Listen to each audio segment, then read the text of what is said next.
There was no warning, no slow fade or graceful decline, just a jarring midnight announcement that cracked the illusion of control wide open. King Charles had been moved to intensive care. That sentence, calm, clinical, and wrapped in formality, hit like a bolt across a sleeping nation. People jolted awake to breaking news alerts, television anchors scrambling for composure, and palace staff moving like ghosts in a storm. It was the kind of moment that history books don't prepare you for, where time feels suspended and everything you thought was solid starts to shift beneath your feet. The truth? This wasn't a sudden collapse. It had been building, quietly, behind the regal facade of Buckingham Palace. 1,000 little signs, missed events, delayed speeches, subtle changes in posture, now made sense in retrospect. The king had been hiding a storm, one that finally broke through the golden curtains and dragged the entire monarchy into chaos. Inside the palace, panic wasn't whispered anymore. It was felt. In every footstep, every hushed conversation, every glance exchanged in fear. And right at the center of it all was William. When the call came, he didn't flinch. Not outwardly, but those close to him saw it. The tightening of his jaw, the silence that followed. He didn't ask questions. He already knew. His father's condition had crossed a line, and the crown that once sat in the distance was now hurtling toward him like a meteor. In private, the man who would be king broke down. Not because he was unprepared, but because no one is truly ready to watch their parent fade while simultaneously stepping into their shoes.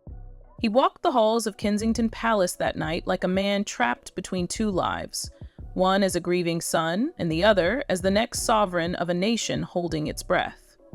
Catherine tried to be his anchor, she always had been, but even she couldn't hold back the fear this time. Their conversations that night weren't about protocols or plans. They were raw, real. A husband and wife trying to process the fact that everything, literally everything, was about to change, and not on their terms. Meanwhile, the palace was a battlefield of glances and whispers. Some looked to Camila for strength, others eyed her with suspicion. Her calm demeanor had started to look more like calculation. Every appearance she canceled on Charles's behalf, every briefing she attended in his place, added fuel to the growing rumor. Was she protecting the king, or quietly preparing for life without him? And then there was Anne. Where Camila worked in silence, Anne stormed through the noise. She wasn't interested in optics. She wanted answers. Why was the public still in the dark? Why were palace statements so vague? She knew something wasn't being said, and she made sure everyone else knew it too. Her clashes with Camila weren't hidden behind closed doors. Staff heard the raised voices. Tension crackled like lightning between the two women. Camila insisted she was maintaining stability. Anne accused her of covering the truth. And in the middle of that divide stood William, pulled between two powerful forces with completely different visions of leadership. But even as the palace fractured from within, something even more seismic was unfolding outside. The streets of London were filling. Crowds gathered at the gates, candles in hand, faces blank with disbelief. News outlets had gone into overdrive. Reporters were camped outside hospitals, Buckingham Palace, and even Kensington. Every channel echoed the same haunting possibility. The monarchy might be days or hours away from an unthinkable transition. And then, just as the world was grappling with this overwhelming uncertainty, another figure stepped back into the spotlight, one many never expected to return. Harry, the estranged son who had once distanced himself from the very institution now on the brink, was back alone. Meghan was nowhere in sight, and the speculation exploded. Was this a last-minute act of reconciliation, a PR move, or was this simply a son coming home to say goodbye? His arrival didn't bring warmth. William and Harry barely spoke. Their pain hung between them like fog, thick, heavy, impossible to ignore. But despite the tension, the truth couldn't be escaped. Their father was slipping away, and no royal feud could outrun that. The monarchy was entering its darkest hour. And no one, not even those born to wear the crown, knew what dawn would bring. The room was too quiet for a palace. Every sound, the rustling of papers, the soft creak of leather shoes on marble, the muffled ring of a distant phone, sounded louder than it should. King Charles lay in the private wing, surrounded by the best doctors the monarchy could summon, yet not one of them could offer certainty. Their expressions were unreadable, their words measured. It wasn't just medicine now, it was monarchy. Every moment he remained in that hospital bed without improvement was a moment the crown hovered in limbo. Camila stood nearby, her face unreadable, but her hands clenched tightly around a handkerchief she hadn't used. She was the queen, yes, but no amount of titles could protect her from what was unfolding. Behind her composed exterior, she was unraveling. Not only from fear of losing Charles, but from what came after, what would happen to her place in the royal story once he was no longer the central figure. She'd fought years for public acceptance, endured relentless scrutiny, and built a fragile legitimacy around her role. Without Charles, that foundation was vulnerable. Within her private quarters, she began making subtle calls. Not to the press, not to the government, but to her own tight circle. Advisors, aides, people who had always looked out for her interests before the institutions. She wasn't plotting, she was preserving. Because if the palace shifted too quickly, she knew she could be left behind in the new order forming right before her eyes. William, on the other hand, wasn't thinking about legacy. He was drowning in logistics.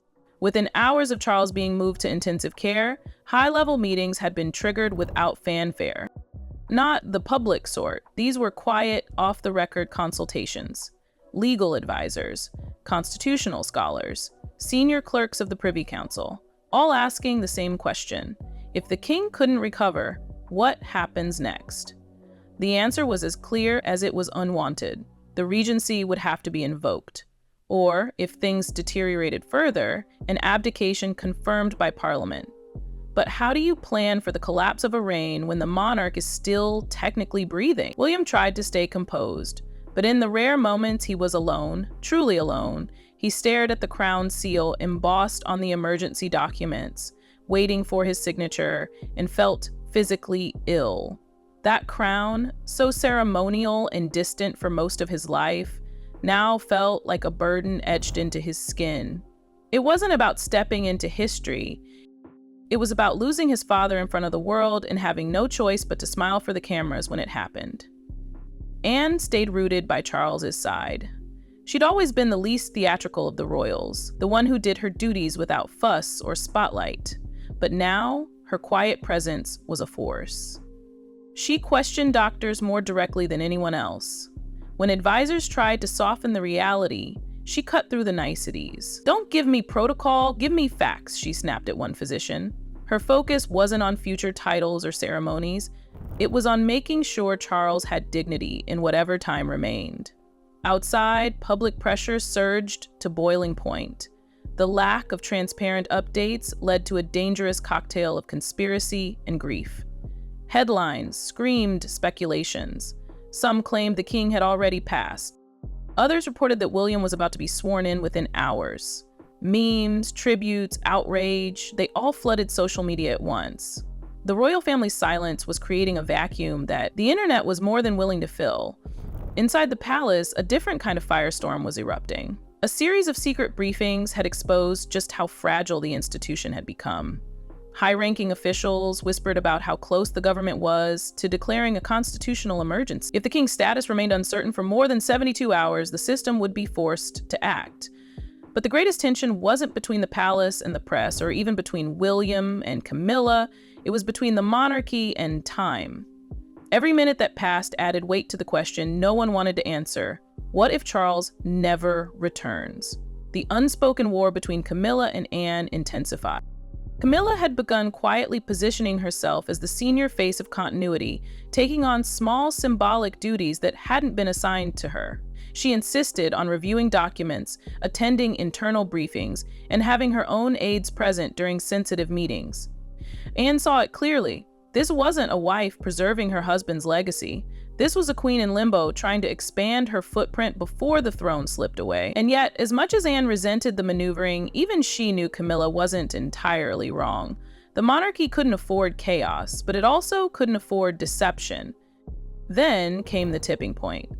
Late one evening, a confidential medical report was leaked, first to a trusted journalist, then to the broader press. The details weren't sugar-coated. The king's condition was terminal. It hadn't been publicly declared, but it was now undeniable. Within minutes, news channels across the globe had picked it up, and a second storm hit. This time, no one could pretend things were under control. The palace scrambled to respond. Statements were drafted and redrafted. William insisted on transparency, Camila pleaded for restraint, and demanded a televised address to the nation. And in the middle of it all, Harry, silent until now, requested to speak privately with his brother. That conversation would change everything.